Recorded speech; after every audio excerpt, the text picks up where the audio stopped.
नमस्कार दोस्तों, स्वागत है आपके अपने YouTube चैनल संस्कृत अड्डा पर। दोस्तों, आज की जो वीडियो इसमें हम करने वाले हैं संस्कृत की परीक्षाओं के लिए महत्वपूर्ण प्रश्न जो आपके आगे आने वाले एग्ज़ाम के लिए महत्वपूर्ण रहेंगे, चाहे आप इसमें संस्कृत के किसी भी कॉम्पिटिटिव एग्ज़ाम की तैयारी कर रहे हों, क्योंकि एग्ज़ाम में जो है इसी तरीके के क्वेश्चन पूछे जाते हैं। और अगर आपने हमारी पहले वाली वीडियो नहीं देखी है तो इसे आप आई बटन पर क्लिक करके देख सकते हैं, या फिर हमारे चैनल की जो प्लेलिस्ट है वहाँ पर जाकर आप अभी तक की जितनी भी वीडियो हैं सभी का आप देख सकते हैं। और अगर आपने अभी तक हमारे चैनल को सब्सक्राइब नहीं किया तो सब्सक्राइब कर लो, साथ में जो घंटे वाला आइकॉन है इसे दबाकर आप ऑल पे क्लिक जरूर कर लीजिएगा, जिससे आपको हमारे आने वाली जो वीडियो है उसकी नोटिफिकेशन मिलती रहेगी। और दोस्तों, वीडियो को लाइक, कमेंट और शेयर जरूर कीजिएगा। और आप हमारा जो दूसरा चैनल है रीडिंग लवर्स के नाम से, इसे भी सब्सक्राइब कर सकते हैं। इसका जो लिंक है आपको इस वीडियो के डिस्क्रिप्शन में मिल जाएगा, क्योंकि यहाँ पर जो भी नई कोई वैकेंसी जो आती है उससे संबंधित हम महत्वपूर्ण अपडेट वहाँ पर डालते रहते हैं। तो इस चैनल को आप सब्सक्राइब जरूर कीजिएगा, इसका लिंक आपको इस वीडियो के डिस्क्रिप्शन में मिल जाएगा। और एक जो महत्वपूर्ण अपडेट रहेगी, जिसने भी यूपी टेट का एग्ज़ाम दिया था तो इसका जो यहाँ पर दोबारा से फाइनल जो आंसर की है ये जारी हुई है, और इसके ऊपर हमारे द्वारा पहले जो वीडियो बना दी गई है, तो आप वहाँ जाकर अपनी दोबारा से जो आंसर की आई है उसे चेक कर सकते हैं कि कौन सा आंसर दोबारा से सही किया गया है या किसके मार्क्स सभी को मिलेंगे।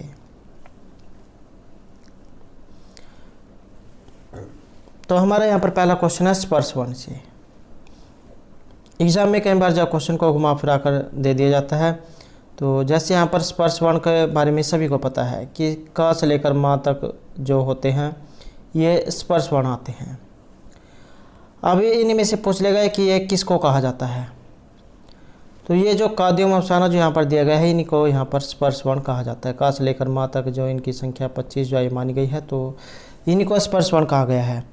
और एक जो है यहाँ से एग्ज़ाम में क्वेश्चन पूछा जाता है, जैसे व्यंजन हो गए, व्यंजन के भेद कौन कौन से हैं, या फिर जो स्पर्श संघर्षी वर्ण जो कौन से होते हैं, संघर्षी कौन से होते हैं, पार्श्विक, लुंठित, तो ये भी एग्ज़ाम में क्वेश्चन पूछा जाता है। और एक जो है यहाँ पर इनके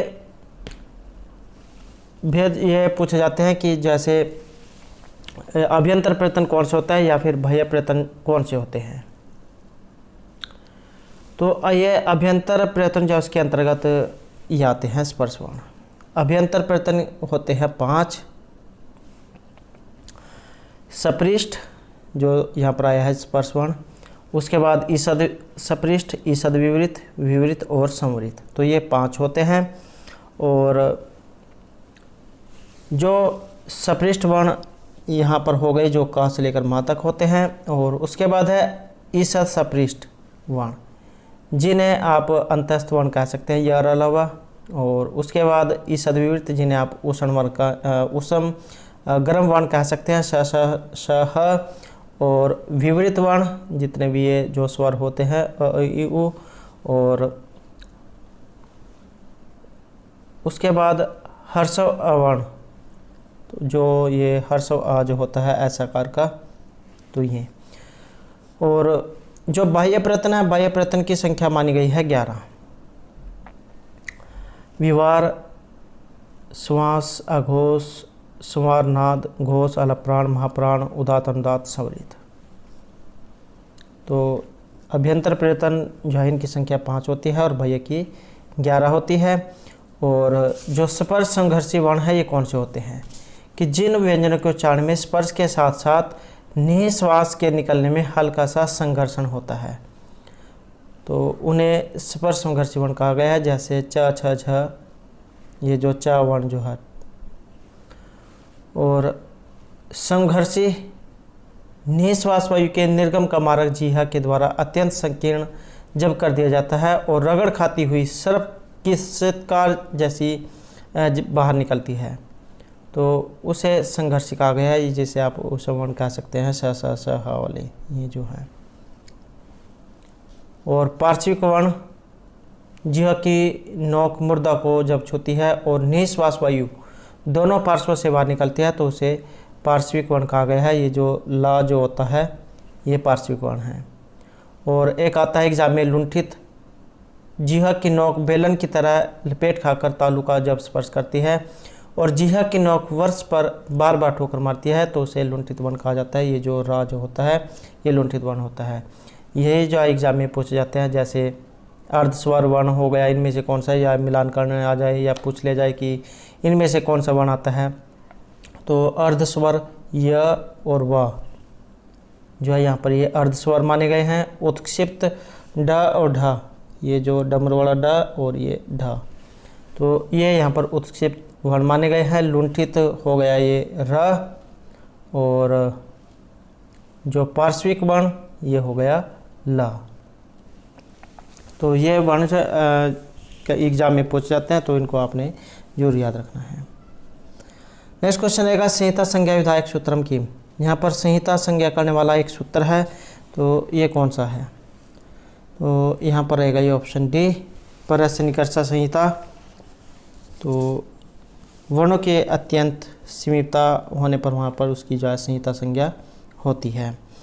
और जो अन्य जो आए हैं ये भी एग्ज़ाम की दृष्टि से महत्वपूर्ण है, एक बार इनसे मिलते जुलते एग्ज़ाम में पूछ जाते हैं, वो भी इनके साथ देख लेते हैं। तो जैसे इत संज्ञा करने वाला सूत्र है हलंत्यम, लोप संज्ञा करने वाला अदर्शनम लोप है, और जो रहेगा उदात संज्ञा करने वाला ऊंचाई उदात है, और जो अनुदात संज्ञा करने वाला नीचे अनुदात है, और सवरित करने वाला रहेगा समारोह सवरित है। स्वर्ण संज्ञा यहाँ पर ये जो तुल्य परितनम स्वर्ण है ये सूत्र करता है। और संहिता संज्ञा परस्य निकर्षा संहिता के द्वारा, संयोग संज्ञा हलो अनंतरा संयोग के द्वारा, पद संज्ञा शुभतिगंधम पदम के द्वारा, गुण संज्ञा अध्ययन गुण है के द्वारा, और आद गुण से गुण होता है। और वृद्धि संज्ञा वृद्धि रादेश के द्वारा, और वृद्धि रेचि से वृद्धि। उपसर्ग संज्ञा होती है उपसर्ग क्रिया योग के द्वारा, धातु संज्ञा भुवादय धातुआ के द्वारा, टी संज्ञा अचौंत आदि टी के द्वारा, परिगृह संज्ञा होती है इदुद्वेदिवचनम परिगृहम के द्वारा।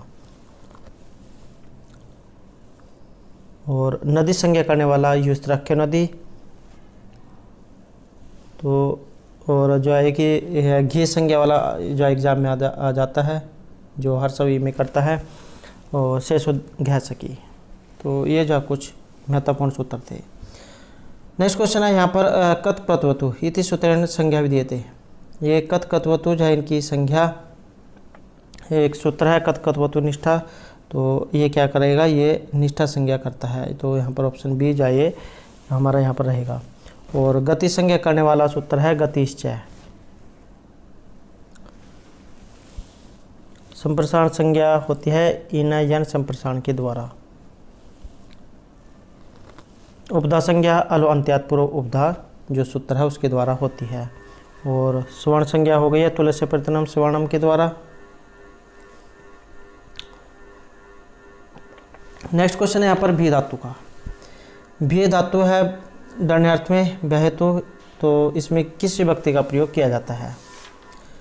तो ये जो भी जो धातु है दण्डार्थ में, इसके योग में जो यहाँ पर पंचमी जो विभक्ति है उसका प्रयोग किया जाता है। और सूत्र एग्जाम में आ जाता है, तो भे त्रयार्थनम भयतु, भय और अक्षार्थ वाली जो धातु होते हैं इनके योग में पंचमी विभक्ति जो है उसका प्रयोग किया जाता है। जैसे ऐसा जनात का सब न जाते, या फिर बाल का सिंघात विभेति, तो पंचमी विभक्ति इसमें लगती है।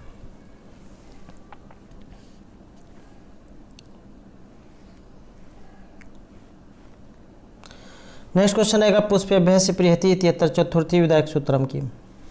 ये जो सप्रिय जो धातु होती है, पुष्पेभ्य सप्रियति, फूलों की चाहता है इच्छा करता है, तो इसके योग में चतुर्थी विभक्ति का तो प्रयोग किया जाता है। कई बार एग्जाम में ही पूछ ली जाती है कि इनके योग में किसी विभक्ति का प्रयोग होता है, तो चतुर्थी विभक्ति। और सूत्र, तो ये जो सप्रिय जो आया है इस तरीके से भी आपको एक बार एग्जाम में मैच करके देख सकते हैं। जैसे यहाँ पर सप्रिय धातु है और यहाँ पर सप्रिय है।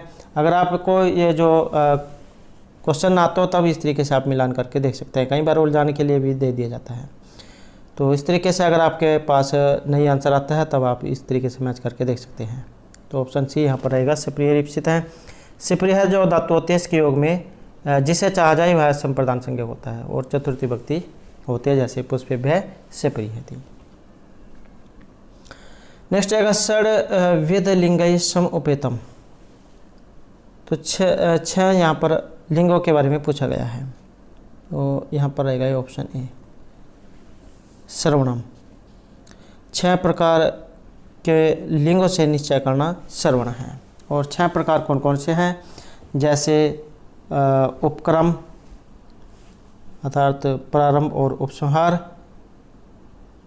दूसरा अभ्यास, तीसरा रहेगा अपूर्वता, चौथा नंबर का फल, पांचवा अर्थवाद और छठा उपपत्ति। तो इस प्रकार के यहाँ पर षड्विधि षड्विधि ये जो लिंग जो है ये श्रवण को कहा गया और 6 प्रकार के इनको माना गया है। नेक्स्ट क्वेश्चन है संख्या अंतःकरणम कतिविधम।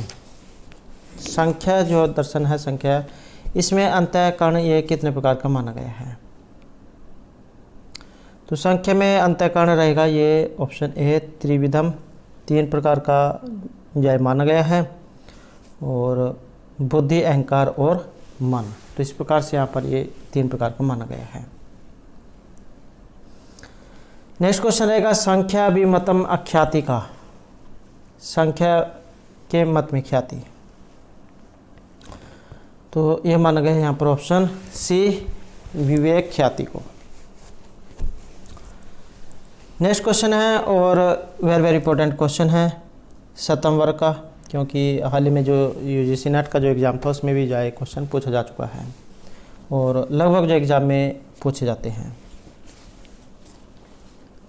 तो यहाँ पर सतम वर्ग जो इसमें शाखाएं पूछी गई हैं, सतम वर्ग की जो यहाँ पर शाखा है इनमें कौन सी है। तो यहाँ पर तो सही आंसर रहेगा हमारा ऑप्शन बी है।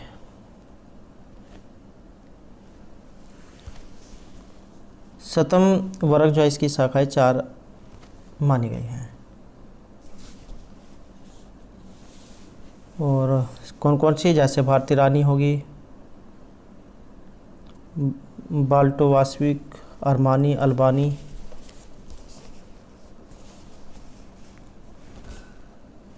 और ये जो एक एग्ज़ाम में क्वेश्चन आता है भरोपिया परिवार का, इसमें कौन कौन से जो परिवार आते हैं या फिर इनकी भाषाएं।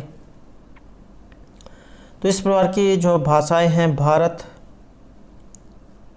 अफ़गानिस्तान, ईरान और सारे यूरोप में बोली जाती है भरोपिया परिवार की भाषा।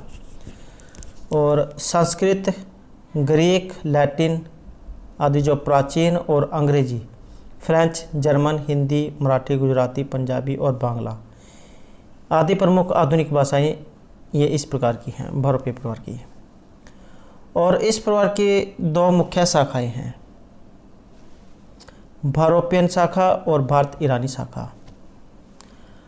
भारोपिया जो भाषा है इसको मुख्य रूप से 2 जो वर्ग है इसमें बांटा गया है, सतम वर्ग और केंटुम वर्ग में।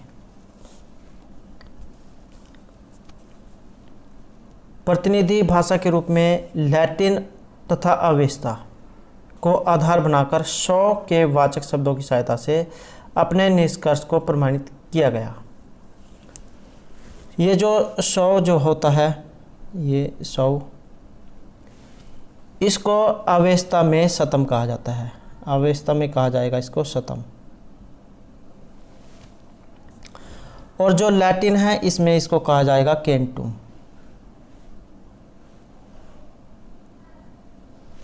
तो ये आपने याद रखना है, 100 को अवेस्ता में कहा जाएगा शतम और लैटिन में कहा जाएगा केंटुम। अब इन्हीं को आगे जाए अलग अलग भागों में बांटा गया है।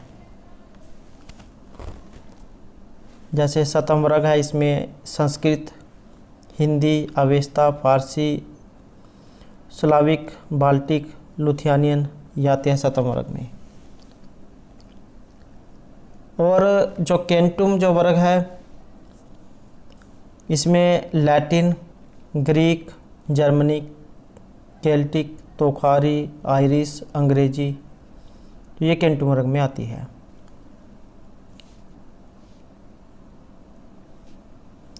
और अलग अलग इनको कहा जाता है, जैसे लैटिन जो होती है, लैटिन में शतम जो है इसको केंटुम कहा गया है।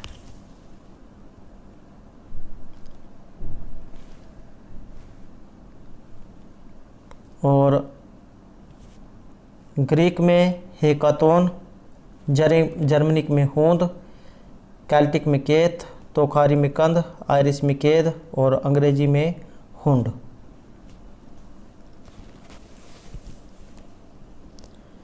नेक्स्ट है सूर्यदर्शन तड़ागस्य का निर्माता। ये इसके निर्माता, तो इसके निर्माता माने गए हैं ये पुष्यगुप्त को। नेक्स्ट है संख्या अनुसारम कैवल्यम। संख्या के अनुसार कैवल्य हो माना गया है, तो ये रहेगा ऑप्शन डी, अत्यंतिक दुख शून्यतम।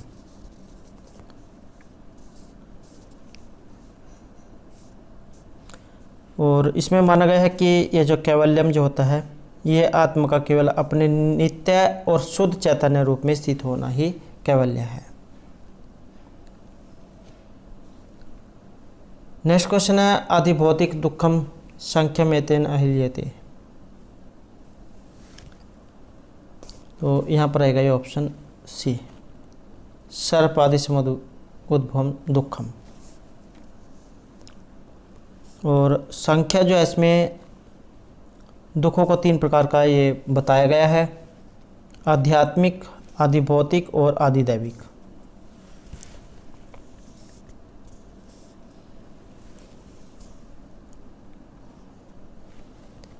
और ये जो आदिभौतिक जो आया है, मनुष्य, पशु, मृग, पक्षी, सरीसृप और स्थावर प्राणियों के निमित्त से प्राप्त होने वाला दुख, ये आदिभौतिक दुख कहा गया है।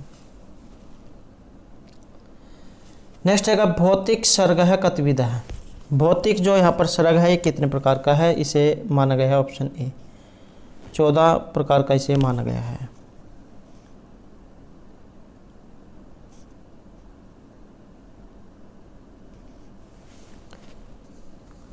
नेक्स्ट क्वेश्चन रहेगा रस का। रस है इति का पदार्थ है।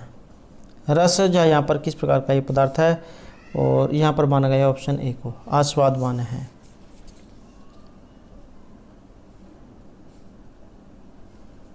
कि जो आस्वादित हो वह सब रस पद से वाच्य है।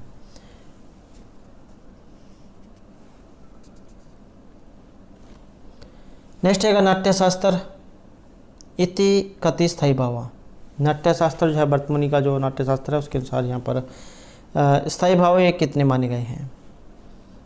तो यहाँ पर स्थायी भाव जो है ये माने गए हैं इसमें 8, रति, हास, शोक, क्रोध, उत्साह, भय, जुगुप्सा और विस्मय। वैसे 9 रस माने गए हैं, लेकिन यहाँ पर ये नाट्यशास्त्र जो है इसके अनुसार 8 जो है बताए गए हैं। नेक्स्ट है भाषा परिवर्तन से कत्य बाह्य कारणानि। भाषा परिवर्तन जो है इसके जो बाह्य कारण जो है ये में से कितने माने गए हैं। तो भाषा परिवर्तन के यहाँ पर रहेगा इसमें ऑप्शन सी, भाषा परिवर्तन जो है इसके 8 बाह्य कारण यहाँ पर माने गए हैं। 8 जो यहाँ पर कारण है ये कौन कौन से हैं, जैसे ऐतिहासिक प्रभाव, सांस्कृतिक, व्यक्तिक, सामाजिक, साहित्यिक, वैज्ञानिक, भौगोलिक, सभ्यता। तो इस प्रकार से यहाँ पर जो इनके 8 जो प्रकार है यहाँ पर ये माने गए हैं।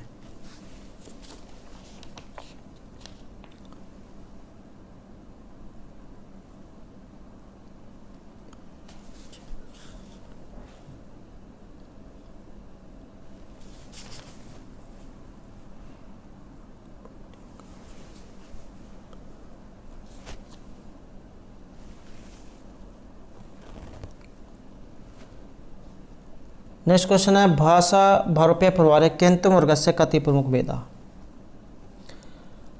भारोपीय भाषा परिवार के केंतुम वर्ग में कितने प्रमुख भेद माने गए हैं।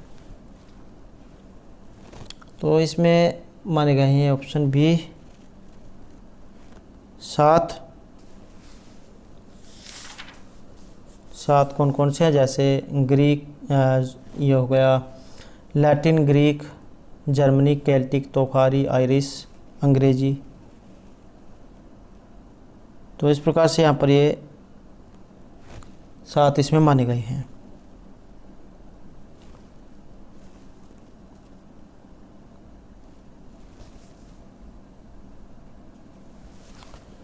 नेक्स्ट है नायिका रहित नाटकम।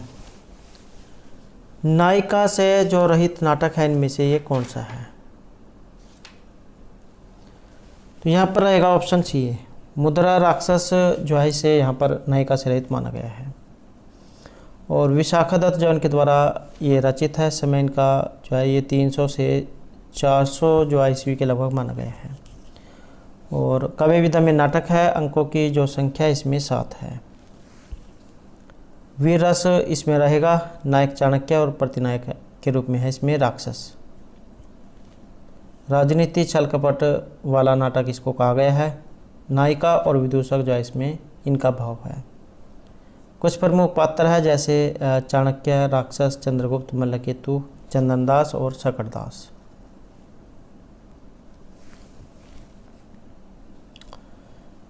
नेक्स्ट क्वेश्चन है वर्जन्ति ते मूर्धि पराभवम भवन्ति मायुष्य न महीना। तो इस प्रकार की एक सूक्ति जो है एग्जाम में आती है और कहाँ से ये ली गई है? इसका जो संबंध है ये रहेगा ऑप्शन बी, किरात अर्जुनियम जो वहाँ से ये ली गई है। और 18 इसमें जो है सर्ग माने गए हैं। महर्षि भारवी जो उनके द्वारा रचित है और उनकी वाणी जो है नारियल के फल के समान मानी गई है। जिस प्रकार नारियल जो होता है बाहर से कठोर अंदर से नरम होता है, इसी प्रकार महर्षि भारवी के वचन माने गए हैं। नेक्स्ट क्वेश्चन रहेगा यहाँ पर विश्वरूतस्य वृत्तांतम उपवर्णितम। विश्वरूत जो है इनका जो वर्णन है ये हुआ है, इनका वर्णन माना गया है 10 कुमार चरित में। और ये जो 10 कुमार चरित जो यहाँ पर आया है इसे भी आप आसानी से याद रख सकते हैं। 10 से दंडी, 10 से 10 कुमार चरित। महर्षि दंडी जो उनके द्वारा ये रचित है। समय इनका 600 ईस्वी के लगभग माना गया है। कवि विधा में कथा है और गुणाढ्य की वृत्त कथा का यह आधार ग्रंथ है। श्रृंगार रस इसमें रहेगा। राजबान इसमें नायक और अवंती सुंदरी इसमें नायिका है।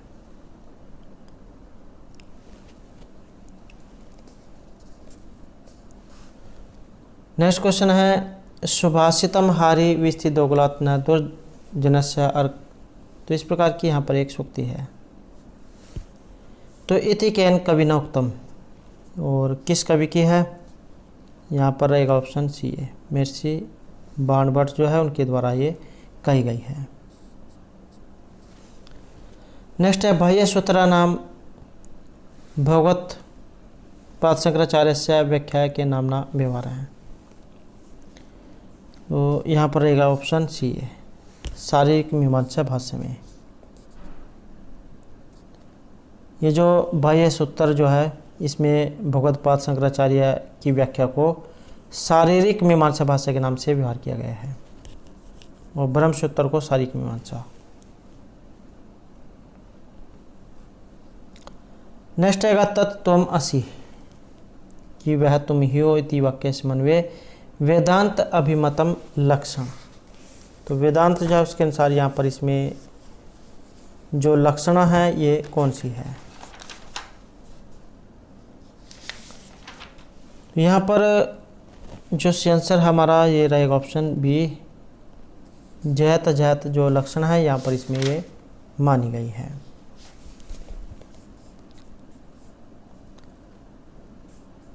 वाच्यार्थ के एक अंश का प्रत्याग करके अवशिष्ट अंश का बोध कराने वाली वृत्ति जैत जैत लक्षण ये कहलाती है। और ये जो यहाँ पर तत्वमसि जो वाक्य आया है इसमें तत्व और त्वम पदों में और इनके वाच्यार्थ में परस्पर विरोध होने से लक्षण के बिना न तो समाधिकरण के कारण प्रतीत होने वाले एक वाक्य की सिद्ध ये हो सकती है। तो आपने इतना याद रखना है, ऑप्शन बी यहाँ पर रहेगा जैत जैत लक्षण।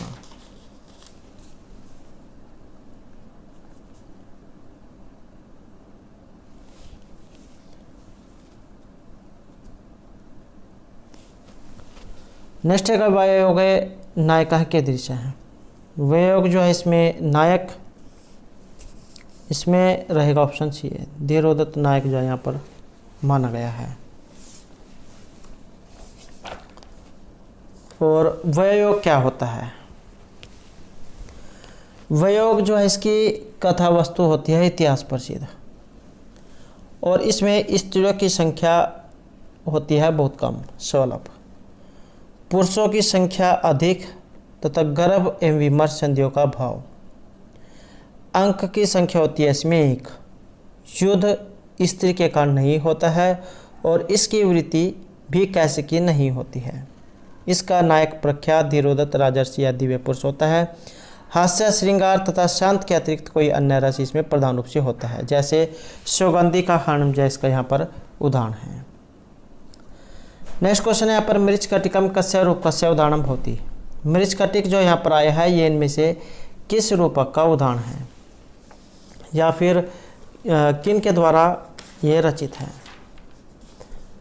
तो महर्षि जो शूद्रक है इनके द्वारा रचित है मृच्छकटिक।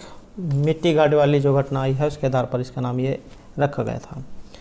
और क्या है ये नाटक का रूपक का जो दूसरा भेद होता है प्रकरण ये माना गया है, और अंकों की संख्या मानी गई है इसमें 10। श्रृंगार रस इसमें रहेगा, नायक चारुदत्त और रोशन सेन इसमें नायिका है। प्रसाद गुण, लाट रीति और कैसिकी इसमें वृत्ति है, और एक विदूषक इसमें यह है मैत्रेय है। मैत्रेय इसमें विदूषक है। और इसके अंक कई बार एग्जाम में पूछे जाते हैं। तो ये जो 10 अंक हैं, प्रथम अंक का नाम रहेगा अलंकार न्यास, द्वितीय का द्योतक संवाहक, तृतीय अंक संधिछेद, चतुर्थ अंक मदनी का सर्विलक, पंचम अंक दुर्दिन, षष्ठम अंक का नाम प्रवहन विपर्य, सप्तम अंक का आर्य का पहण, अष्टम जो अंक है इसका नाम वसंत सेना मर्दन, नवम अंक का नाम व्यवहार, और जो 10वां जो अंक है इसका नाम रहेगा उपसंहार। तो इस प्रकार से यहाँ पर इसमें ये 10 जो अंक माने गए हैं। नेक्स्ट क्वेश्चन है यहाँ पर रौद्र रस का स्थायी भाव इनमें से कौन सा है, या फिर आप कह सकते हैं कि रस कितने हैं। तो 9 रस माने गए हैं। श्रृंगार, हास्य, करुण, रौद्र, वीर, भयानक, विभत्स, अद्भुत और शांत रस। तो ये जो यहाँ पर रौद्र जो रस है, रौद्र इसका रहेगा क्रोध, ऑप्शन डी। या फिर जो श्रृंगार जैसे है इसका स्थायी भाव रति, हास्य का हास, करुण का शोक, रौद्र का क्रोध, भयानक का भय, विभत्स का जुगुप्सा, अद्भुत का विस्मय और शांत का सम। तो इस प्रकार से यहाँ पर इनके ये स्थायी भाव है। नेक्स्ट आएगा भट्ट नायकस्य भक्तिवाद है कस्य मतस्य अनुकूलम। तो इनका भक्तिवाद जो किस मत के अनुकूल है, और यहाँ पर रहेगा ये ऑप्शन बी, संख्या मत के अनुकूल। नेक्स्ट क्वेश्चन रहेगा मल्लिनाथेन काव्यस्य अष्टम सर्ग पर्यंतम ये व्याख्यानम रचितम। ये जो मल्लिनाथ जो इन्होंने काव्य के 8वें सर्ग तक ही ये अपना जो रचना ये की थी, तो ये कौन सा काव्य था? तो इनका माना गया है कुमार संभव।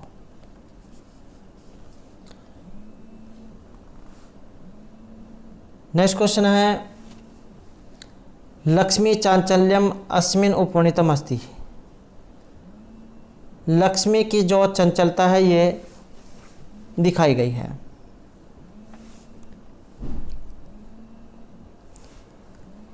तो लक्ष्मी की जो चंचलता है ये दिखाई गई है कादम्बरी में, और कादम्बरी जो महर्षि भाणवरजा उनके द्वारा ये रचित मानी गई है।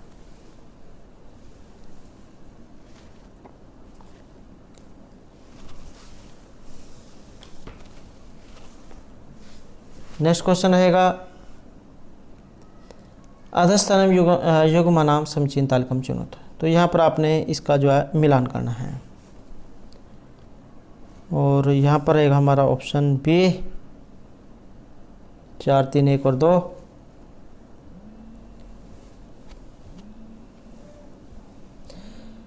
तो जैसे यहाँ पर हर्ष है, तो हर्ष जो है इनके द्वारा रचित रत्नावली नाटिका। उसके बाद है महर्षि भभूति। महर्षि भभूति जो है इनके द्वारा रचित है उत्तरामचरितम, और कौन रस का जो है इनको कवि माना गया है। विशाखादत्त जो है इनके द्वारा रचित है मुद्रा राक्षस, और जो महर्षि भास इनके द्वारा लिखे गए हैं 13 नाटक, जिनमें से एक है ये स्वप्नवासतत्तम।